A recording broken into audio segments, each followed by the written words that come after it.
জয়গুরু।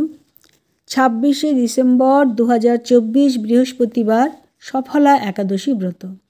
2024 খ্রিস্টাব্দের সর্বশেষ একাদশী 26শে ডিসেম্বর, পৌষ মাসের কৃষ্ণপক্ষের একাদশী। এই একাদশীর নাম সফলা।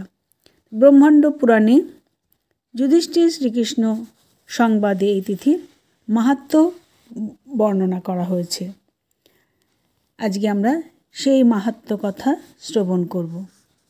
যুধিষ্ঠির মহারাজ বললেন, হে প্রভু, পৌষ মাসের কৃষ্ণপক্ষিয়া একাদশীর নাম, বিধি এবং পূজ্য দেবতা বিষয়ে আমার কৌতূহল নিবারণ করুন। শ্রীকৃষ্ণ বললেন, হে মহারাজ, আপনার প্রতি স্নেহবশত সেই ব্রত কথা বিষয়ে বলছি। এই ব্রত আমাকে যেরকম সন্তুষ্ট করে, বহু দান দক্ষিণাযুক্ত যজ্ঞাদি দ্বারা আমি সেরকম সন্তুষ্ট হই না। তাই যত্ন সহকারে এই ব্রত পালন করা কর্তব্য। পৌষ মাসের কৃষ্ণপক্ষিয়া একাদশীর নাম সফলা।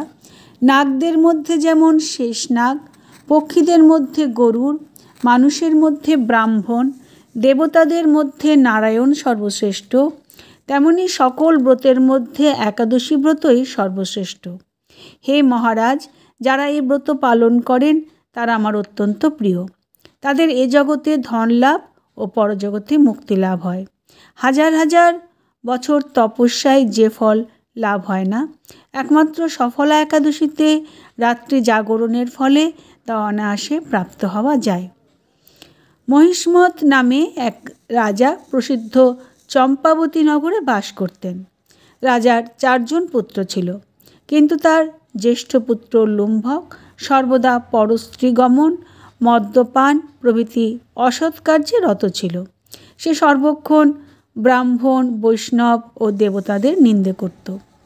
পুত্রের এই আচরণে ক্ষুব্ধ হয়ে রাজা তাকে রাজ্য থেকে বার করে দিলেন।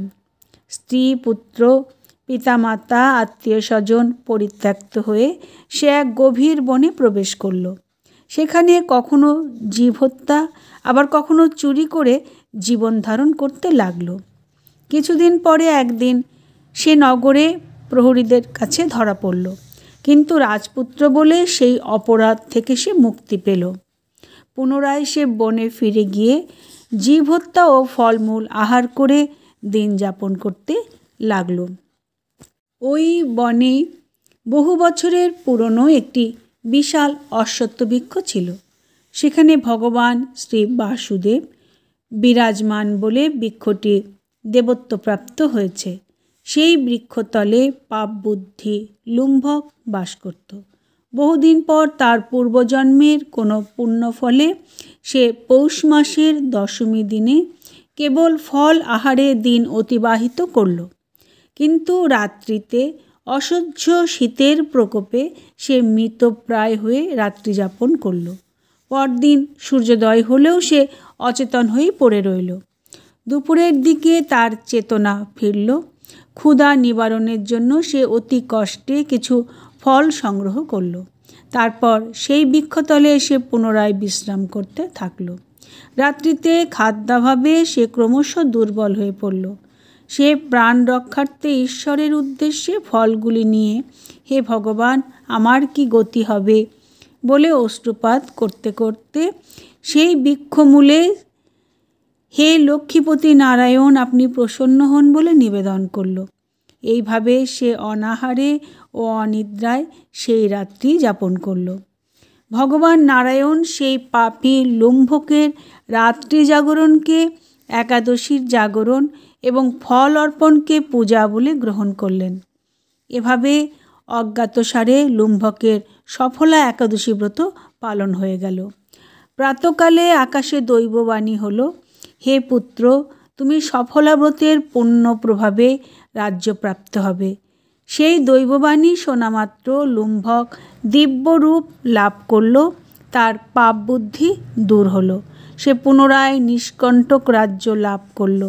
স্ত্রী পুত্র সহ কিছুকাল রাজ্যসুখ ভোগের পর পুত্রের ওপর রাজ্যের ভার দিয়ে সে সন্ন্যাস আশ্রম গ্রহণ করল।